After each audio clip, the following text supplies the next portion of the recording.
Hi, this is Fred, FR5ED, the 5 is silent, here back in high definition. Sorry about the previous few, especially the last one that was horribly low definition. So don't think I'll be trying that anymore using the YouTube video recording through the webcam thing. Anyway, today, right now, I am reviewing Samuel Smith's India Ale.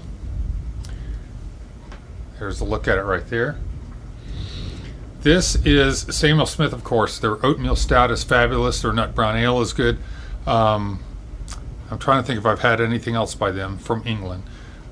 This is their India Ale. So let's see what that means.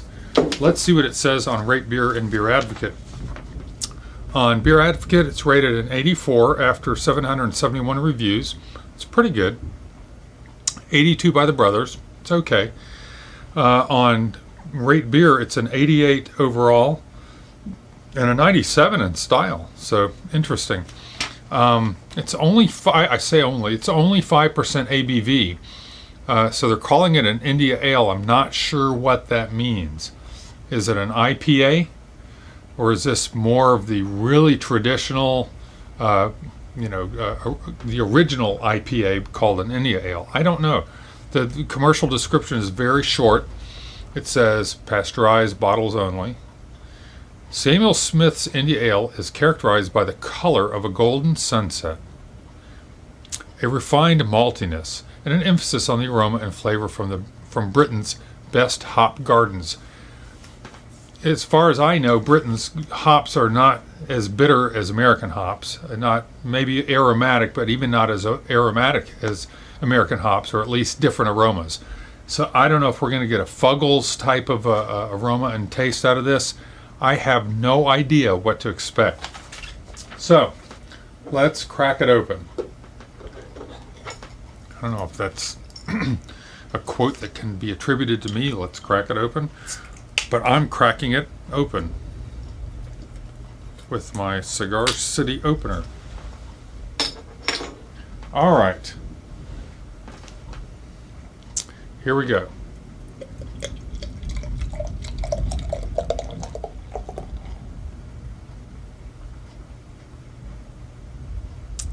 Okay, that's a good two-finger head. It's hazy. I don't know if that means it was bottle conditioned or not. It's a kind of an orange color, light amber, honey colored. I'm having to look over my shoulder at the monitor. Sorry about that. I've got a different arrangement here. Okay, so again, not totally clear, but seems well carbonated. The head's holding there, nice foamy head. All right, let's give it a smell. Interesting. It is more of the Fuggles. I don't know what hops were used. I wish I could have found that out. But it reminds me of Shipyard's, one of Shipyard's, that's pure Fuggles. Definitely the malt coming through and a little bit of orangey or melon coming through, but I wish I could define it better, but it is reminding me of Fuggles hops. I've got to look this up. Sorry I didn't do that beforehand. It still smells like like some IPAs I've had, but again, I'm starting to think it's more of the English style IPAs. So I'm not expecting a lot of bitterness. I didn't see any IBUs listed. I think it's going to be more of that bready, malty with some bitterness. So it's not going to be the American, definitely not West Coast style IPAs. Let's give it a try.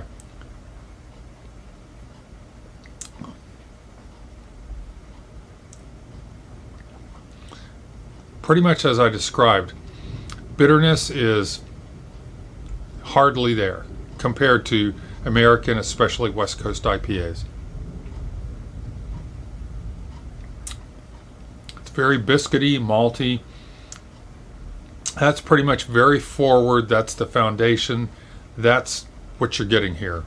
It is definitely a malt-based ale. Any aromatic I was getting from the hops is paled in no pun intended, pale in comparison to the malty base. There's a little bit of bitterness. I can't imagine the IBUs are approaching 35, much less 50, 60 or above to make it an IPA by American standards.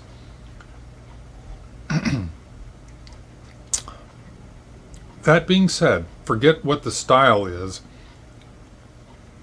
It's kind of, medium to less than medium bodied. It's a little light. Is it drinkable?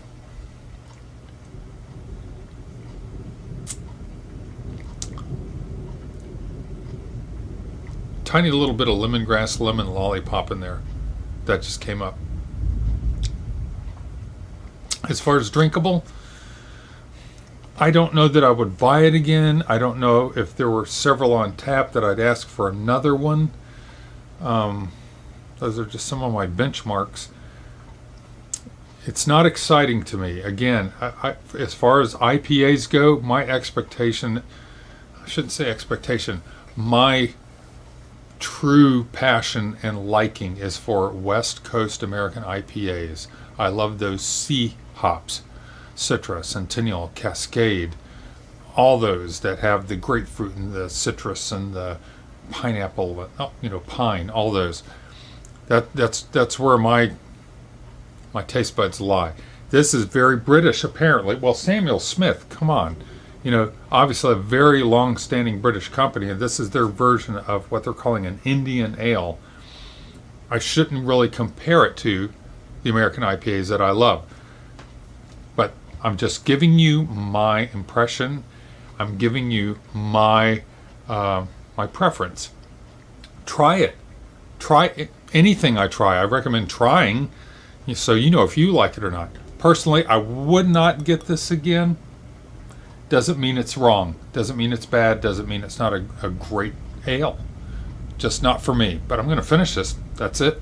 This is Fred, FR5ED, over and out.